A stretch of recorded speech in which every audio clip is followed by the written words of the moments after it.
This is a podcast from ABC Overnights. Here's Michael Pavlich. All right, we're about to talk about bitey things, all things bitey. It might be ants, spiders, snakes, jellyfish, platypus, platypi. Professor Jamie Seymour is a toxicologist at James Cook University. He's been researching and working with venomous animals and dangerous animals for over 20 years, and he's been joining us on this program over the years a number of times. Good morning, Jamie. Morning, how are we? I'm all right, thank you. Now, last count we had, because we run the Jamie Seymour Irukandji count here. At last count, it was 11 times you'd been stung by one of those jellyfish. We got a mark. Are we up on that, or are you still at 11? No, we're staying at 11. 11 will do me, thank you very much. It's one of those animals, you do it once and you think, yep, I'll never ever do that again. But as I said, 11 times, it's 11 mistakes, something I'm not proud of, but having said that, it's been sort of 10 or 12 years since I've been hammered, so I've obviously learnt something along the line, which is good. All right, so you've got all those 11 stings into a relatively short period of time, did you? Yeah, it all happened in about sort of 6 or 7 years. It was when we first started working with the things, and it was sort of trial by fire. You know, we started off and went, well, if we do this, we should be right. And it was like, yeah, that didn't work. Okay, well, if we do that, that should work. Yeah, that didn't work either. And it just took a little while till we got ourselves organised and went, okay, so I think we've covered all the bases and we're fine now. So, look, I was just saying to Isaac, the producer here, about a platypus. Platypuses can be nasty little critters if you get them the wrong way. And he's going, what's dangerous about a platypus? Where's the platypus's hook or barb? And actually, someone has sent in a text of the same thing. Platypus barb, no teeth in that bill. So the platypus, it's in their back leg, isn't it? They've got a little barb. Yeah, it's only in the males. It's a really interesting story. So the males, basically when platypus are born, both the males and the females have this spur in the back legs. And as the female grows and matures, she loses it. So they still have a set of venom glands in the back of their legs, but they have no way of depositing the venom. However, the male develops, as I said, has these spurs, and these spurs get bigger. And in an adult male platypus, they could be, 2 to 3 centimetres long, so they're quite substantial. And the people that have been tagged by these things usually do something really stupid, like there's a platypus and I'll pick it up. And what happens is that the male, they pick the platypus up and the male gets a little bit ticked off at the world, and then just basically uses his back legs and punches you into the arm with his back legs.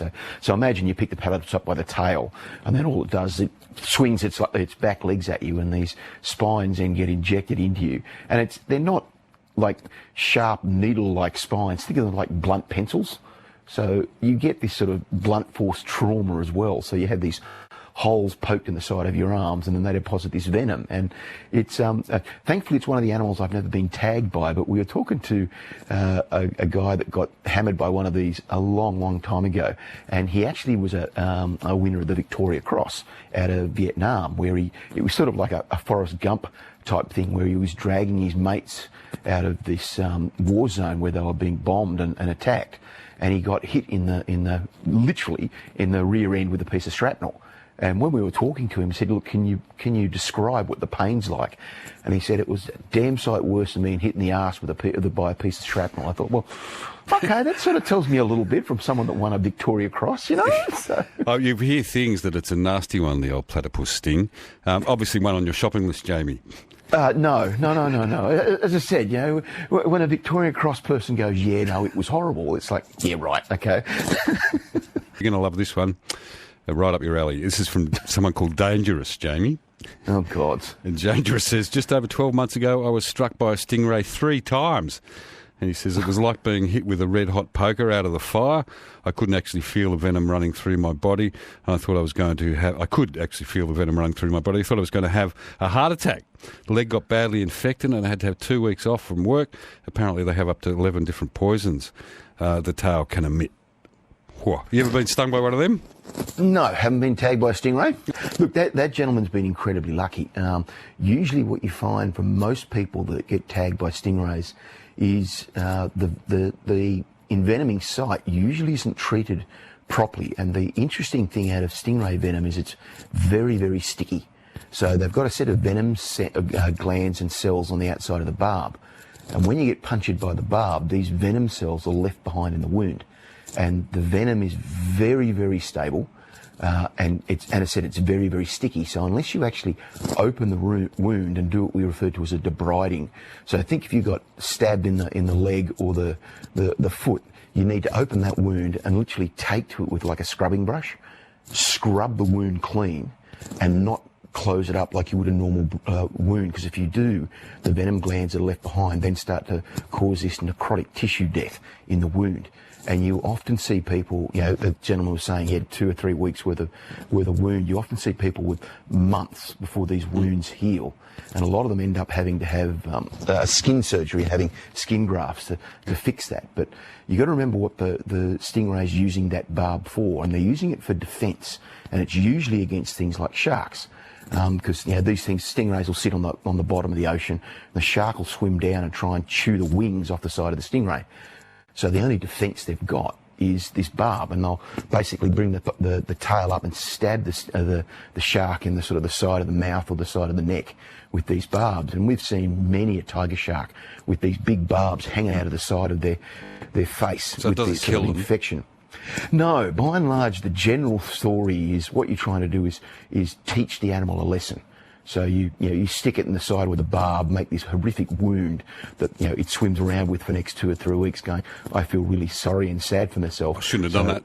Exactly. It sort of doesn't really hold true, because obviously sharks keep eating stingrays, so they obviously A, don't learn, or B, that's not the reason. So I think it's a little bit of both, that we really don't quite have a good reason for why they do it and don't kill the animal. So maybe they're getting their rays mixed up. They might have think, there's a nice manta ray down there. Whoops, it's not a manta ray. Look, it's possible. I think I'm going to give the shark a bit more credit than that, though. I actually think they learn really quickly. We know that sharks certainly do learn very, very quickly. We did a study on sharks here many, many years ago, and we used to have this dive site right off shore. It was sort of like a 36-hour steam in a boat to get there in one of the big dive vessels, and basically we tagged a whole heap of sharks and put a series of data logs down there that would tell us when the sharks would turn up.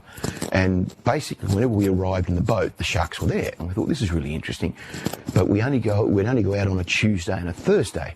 And what you would find is about 2 or 3 hours before you got there, the sharks would swim from all over the place to meet the boat.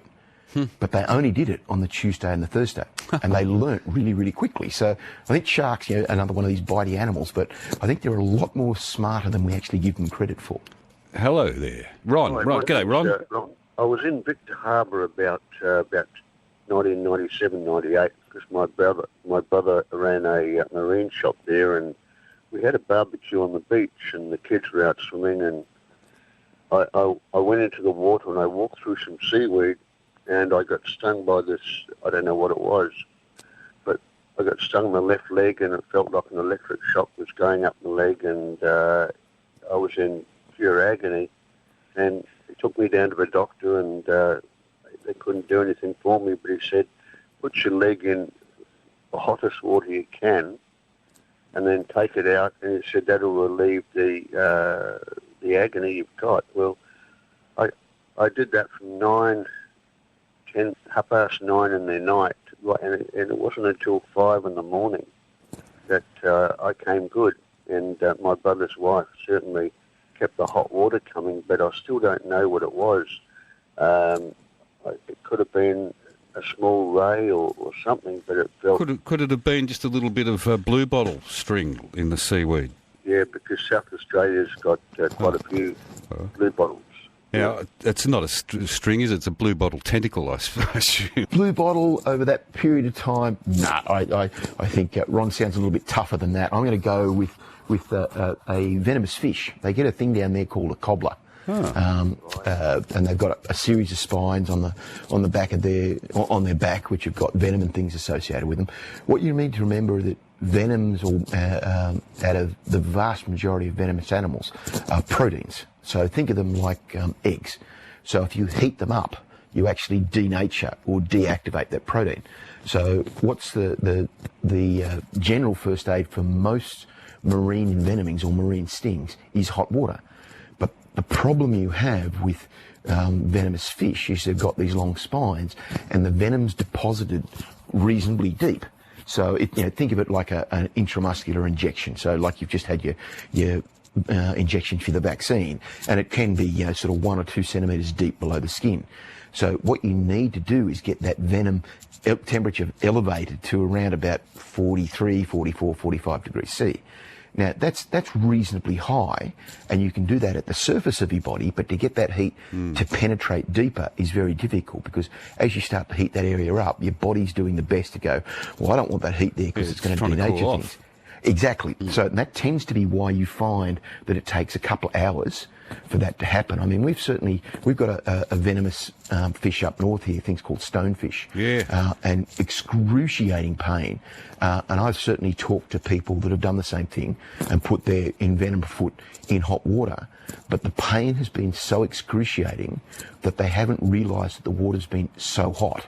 And they put their foot in water that's 55, 60 degrees C and actually cook their foot at the same time. So, yeah. So they're having to deal with this nasty sting as well as a boiled foot. Correct. Yeah. So what we certainly advocate that you should be using hot water, but what we would suggest is if you're stung on your right foot, put your left foot in the water first. Because if you can't keep your left foot in, because you at least have some sort of pain threshold in that, don't put your right foot. But almost certainly by the sound of that, it'll be a cobbler. That's a standard thing you hear of people walking through the water there. They walk through seaweed or kelp or things of that nature, and these little fish hide in those spots.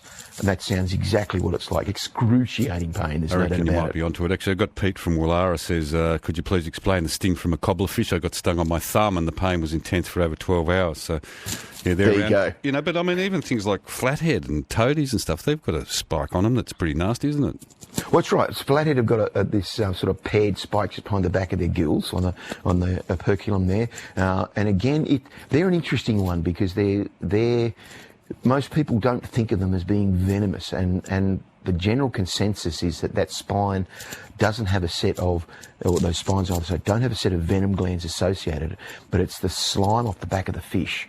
So what happens is that those spikes cause a wound, and the slime and things off the back of the fish get into the wound, and that's what gives rise to that out of flathead. And then pufferfish per se aren't venomous, they're poisonous. So they've got fugu in them, or they're referred to as fugu. So they've got this toxin called tetrodotoxin. And that's, when you go to your Japanese restaurant and eat fugu, it's, you get this tingling feeling, and what that actually does is it causes or attaches the toxin itself, attaches to your nerve channels and stops your nerves from operating. So basically, if you eat too much of it, your nervous system stops, you stop breathing, and you fall over dead. So it's an interesting one because it obviously it's a delicacy in Japan, but there are rules in Japan that says that one, you can only eat so much at a restaurant, but there's a physical distance that has to be between each restaurant. Really? So that so you can't go from one restaurant to the next, and eat a lot of fugu. So the restaurants are spaced far enough apart that by the time you walk from one to the next, the toxin's worn off. You're kidding. Interestingly, no. And this is where Australians just like, if it's going to happen anywhere, it'll be in Australia. So there was a couple of restaurants in Sydney that opened up side by side, and a couple of absolute idiots went, oh, well, okay, we'll go to this restaurant, eat the fugu, and they wouldn't serve many more. So they went to the next one and went to the next one, and all collapsed over and had fugu poisoning. It was only something that an Australian would do. I should laugh. But like a Darwin But who Award. would know that? Well, you would think the restaurants would have worked it out, surely, In Australia, it's only so many pubs with a certain distance. Obviously, in Japan, it's fugu restaurants. Oh, dear. My question is, are there venomous snakes in central Victoria around Bendigo, and can you die from their bite? Of course there are, Rose. There are brown snakes and red-belly-back snakes, all sorts of deadly snakes around Bendigo. Yeah, venomous snakes right throughout Australia that can kill you. No doubt about that. Easy. That answer for that one. I heard that honeybees result in more deaths in Australia than snake bites. Crocs and sharks put together. Is that possible, says Matt? Absolutely, yeah. And that comes about. It's not so bad now, but certainly over in Europe and places like that. It's mainly because we don't get that many honeybee stings in Australia, but it's an anaphylactic reaction. So it's not per se the venom causing the problem. It's just that you have an anaphylactic reaction. It's an allergy. Exactly. You swell up and you can't breathe. Okay. So, yeah, but certainly it's not so much in Australia, but certainly overseas there are, in the 20 to 30 to 40 people through Europe a year die from honeybee stings. I got one here. There's a TV show apparently about two loonies who intentionally get scorpion bites. And I've seen a couple of these shows like this, and I've actually been approached a couple of times, and I think these guys are complete idiots for doing it to start with, putting themselves through pain. But the second one, as I said, all the bites and stings that I've had have all been accidents. Yeah. And they've all been things that I've never, ever been proud of. And I cannot see the sense in anybody goes, well, let's try this and see what happens. Because any one of these venomous animals that we have right throughout the world, if you're unlucky enough, you can actually die from that. Any venomous animal, you have, as I said, an anaphylactic reaction, things of that nature. But there's some guy, what was his, Coyote Walker or someone of that nature who, goes around and stings himself with these sorts of things. And they actually approached me once and said, we want to do these jellyfish stings and things. And I said, no, I have nothing to do with it, because there's a real chance you could do this and die. And the general consensus from these guys is, oh no, we'll be right, we're tough. It's like, it doesn't work that way. It doesn't matter how tough you are, you pick the wrong animal, you get the wrong medical help, and you're dead. It's as simple as that. Look, I got here, we get this question a lot, okay, and it is it true that lizards and snakes don't like to share the same territory? That's from Leanne. Blue-tongue lizards are the mortal enemy of the brown snake. You know anything about that? I don't know about mortal enemy. Well, apparently blue snakes snakes are scared of blue tongues. I've not seen that. But having said that, whenever I say these sorts of things and go, well, I've never seen that, so I don't think it's true, someone always rings up and goes, well, I saw it the other day. So look, certainly that's a blue tongue would certainly be capable of protecting itself against a snake. I mean, they've got a wicked set of jaws. There's no doubt about that, with a huge set of muscles. But blue tongues, by and large, I mean, they don't go around actively hunting for snakes. That's not their primary food source. And certainly, it is possible that snakes might give them some sort of avoidance. But having said that, a lot of your snakes would take a baby blue tongue. There's no doubt about that. They'd feed on them. So, but probably I don't know for a that snake, one's true. You're looking at this other reptile-y type thing, and it's got legs. You'd be going, nah, that thing's got legs. I'm out of here. Well, no, it's food. I'd be eating it. I mean, a lot of the Australian snakes start off their life by feeding on, and again, I could be wrong here because snakes aren't my really best interest animal, but I'm pretty certain brown snakes, and certainly the king browns and things of that nature, when they're small, feed exclusively on lizards and things of that nature. And it's not until they get larger that they swap over and start to feed on mammals and rats and things like that. But I'm sure a listener will ring up and tell me that I'm wrong. That'd be great, and I'll remember it, but I'm pretty certain that's the case. No worries. Let's have a chat to Eugene. Good morning, Eugene. Good morning, fellows. How are you all? Yeah, good, thank you. Quickly, you'll hear my Scottish accent, but I've been fascinated by bits and pieces in this area for years.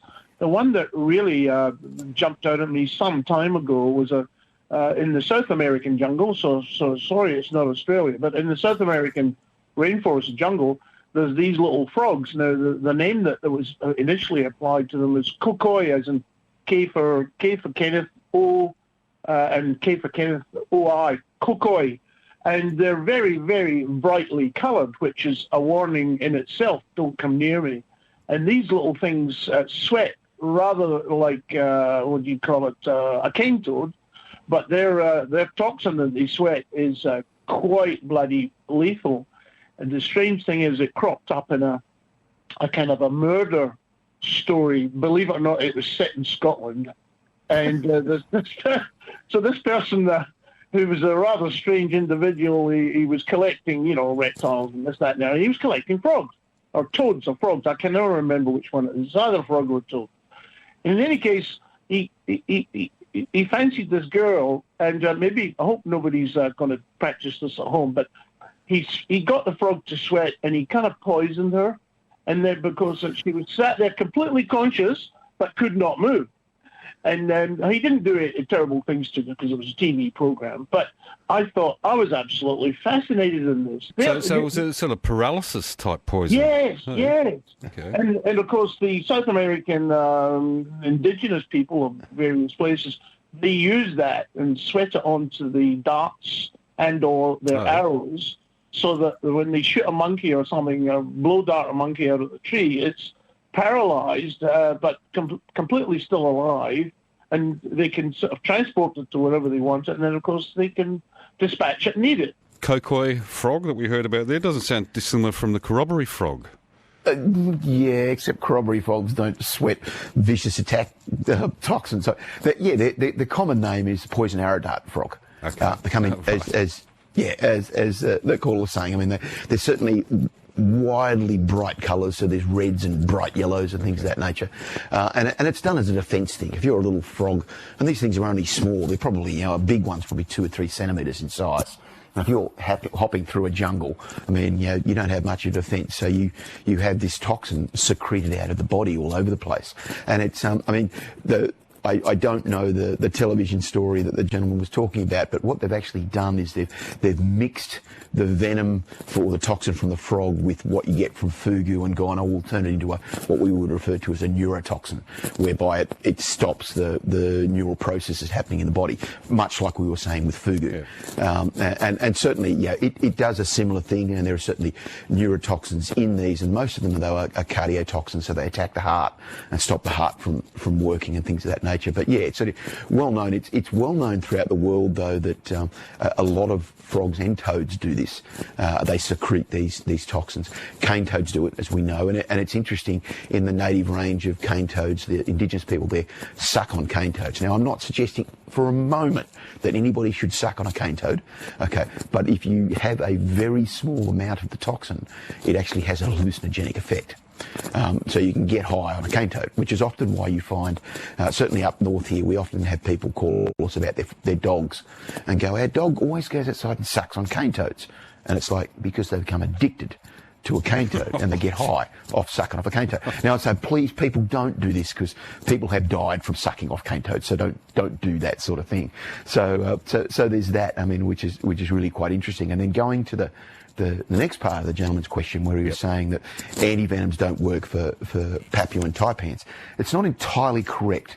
Certainly we send a lot of our antivenom that goes out of date in Australia to PNG because it's still good, it works, but it has an expiry date that it's been tested for. So instead of destroying it, it's sent often to countries that don't have access to this sort of thing. But what you find is the species of taipan in PNG is different than Australian ones, but their venom is also slightly different.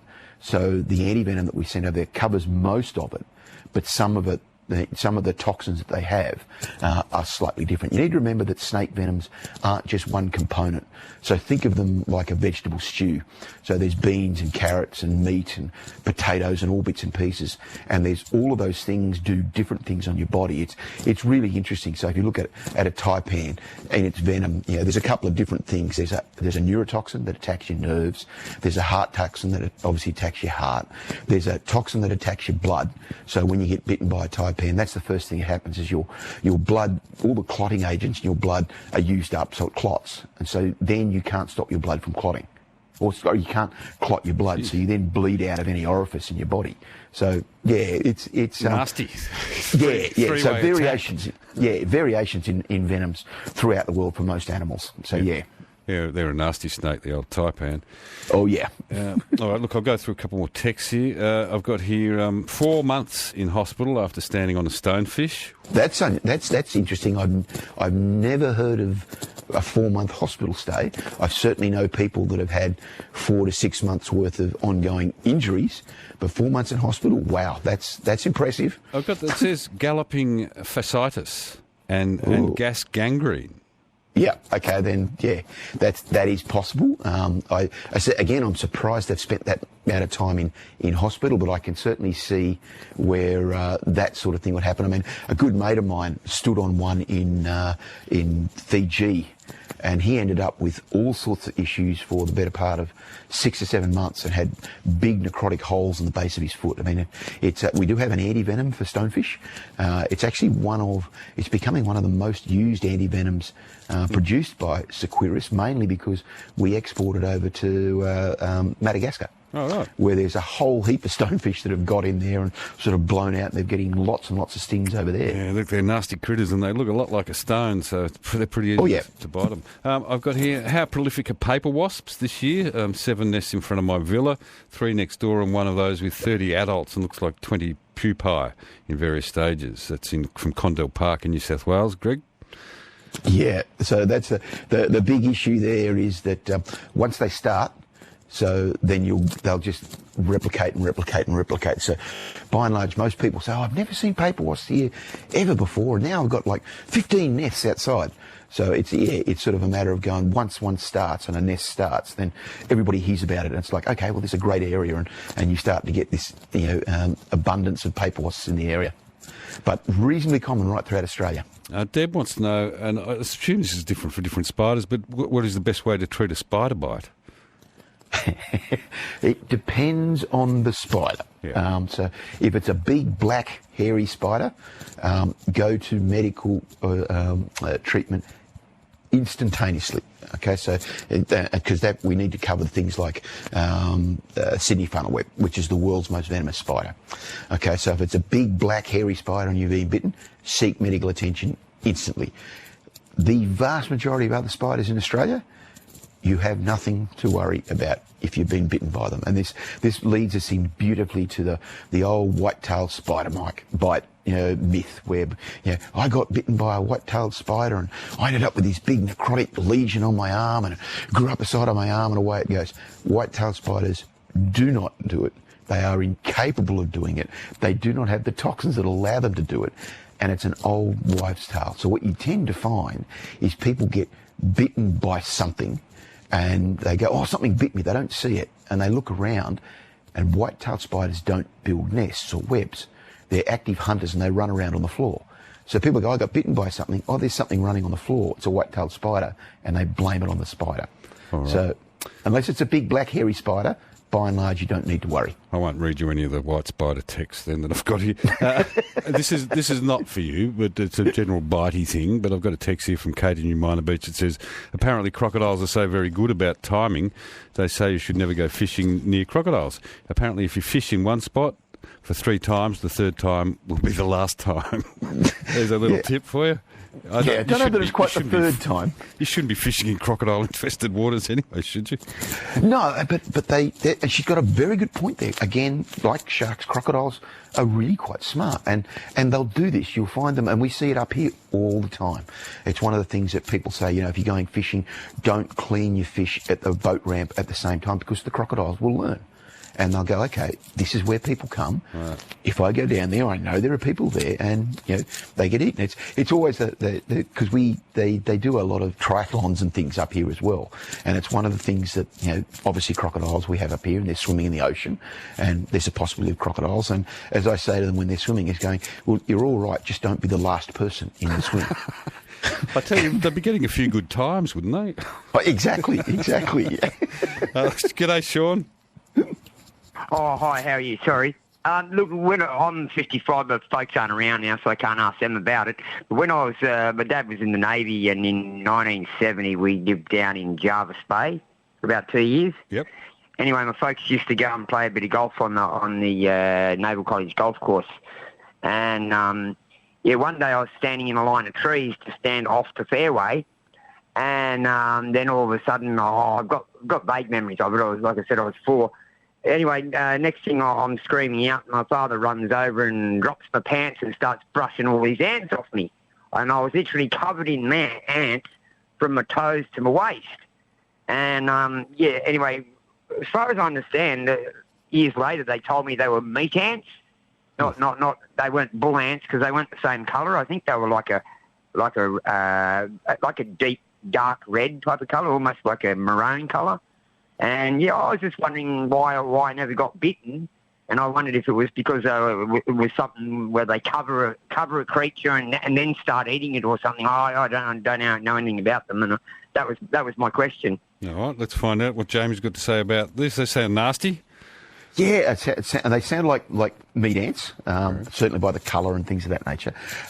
As to why, and what you need to remember is that ants bite and sting.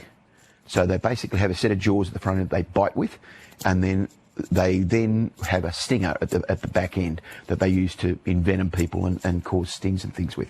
As to why you weren't bitten or stung, it's an interesting question. Don't have an answer for why, but certainly there are groups of ants that, by and large, once one stings or bite, they send out a pheromone and everybody stings at once. So it could well be that you were just really lucky and everybody went, yeah, we're not too sure what we're doing here yet. And they got them off before somebody did bite and sting you and send out the pheromone. But I think in the grand scheme of things, you were just incredibly lucky.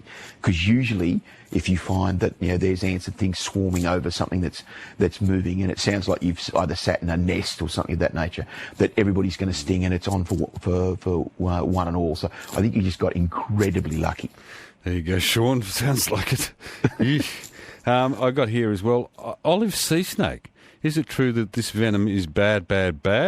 True or false? Is it true the reason it doesn't kill more people is because the fangs are retrograde for killing fish? Okay, there's half of that story is correct and half of it's incorrect. So yes, highly venomous, no doubt about it. The venom from sea snakes, depending on who you talk to and how much an argument you want to get into, rank in probably the top 12 or 13 most venomous snakes in the world. The reason that more people don't die from them is, by and large, most of the bites from sea snakes, and sea snakes are usually quite placid. You've got to really upset them to get them to bite. When they do bite, they usually deliver what's referred to as a dry bite. So they'll basically bite and not deposit any venom. But if they have to bite a second or a third time, they will. Yes, their fangs are small, but you only have to have a minute scratch on your body and you're away and running. So these things are quite capable of delivering venom, quite capable of causing a wound on a person to deposit the venom. I mean, I got bitten by a sea snake 2-3 years ago up in Weipa. And it was much like the Larson cartoon. I don't know whether you've seen this Larson cartoon where the snake's hanging off the nose of the person working in the jungle. Well, this one was hanging off the end of my finger. We won't go into how it got there. It just did. But I got bitten, and it was hanging off my finger for the better part of 5 or 10 seconds before we managed to extract it from my finger. Oh. But yeah, and it just happened to be a beaked sea snake, which is the world's most venomous sea snake. But yeah, but it was a dry bite. So I spent 24 hours in hospital, but no ill effects from it because the snake didn't deposit any venom. And that's an interesting one, because when you look at Australian snakes, and the numbers are fuzzy, but around about 60 to 70% of people in Australia that are bitten by snakes don't show any ill effects. So it's only 20 to 30% of people that get bitten show ill effects. It's exactly the opposite overseas. So if you go to America, 80 to 90% of people that get bitten show ill effects, 20 to 30% don't. And it's because we have this high prevalence of what we refer to as dry bites in Australia, that, when you're bitten by a snake, it appears that in a lot of cases the first bite is the snake going, don't muck with me, right, leave me alone. It's a warning bite. Yeah, and they don't deposit any venom. But if you keep mucking with it, the second bite is definitely venom related. So that and again, please, from the listener's point of view, that doesn't mean if you're only bitten once by a snake, you shouldn't seek medical advice. Any snake bite in Australia, I don't care whether it's a python or anything, you should seek medical advice. I think that goes without saying, doesn't it? Hey, look, well, yeah, true. All right. Hey, Neil, you want to talk about stink bugs? Yes, Pav. Yesterday afternoon I was down the back of my lemon tree, and I can smell them in the tree. It happens about this time of the year, and I know you're supposed to wear glasses because they squirt something in your eye. And I had glasses on, and I took them off, and I went just to trim a little bit of lemon tree, and it stung me right about 5 o'clock yesterday afternoon. It just went right in my eye. So my neighbour put some saline, or washed it, and it's woke me up tonight. It's still pretty sore. So we should go straight to Jamie and find out about that. Jamie, what do you know about stink bugs? Well, yeah, a fair bit. I've done some work on that. But this comes back to like our stingray and shark effect. Now, hopefully you've learnt that in future you won't take your glasses off when you're working on your lemon tree. But again, it's a defence mechanism. So, and this is why they call them stink bugs. And they produce this. Yeah, what can he do to relieve the pain? Yeah, basically keep washing your eye out with saline and water, and it's just going to take a while for it to go away. So we're going to have to get you back at some point. All right. Okay, then. It's always fascinating talking to you, mate. And, we appreciate it. My very much. pleasure. Look after yourself. Jamie Seaman, Will do. toxicologist at James Cook University.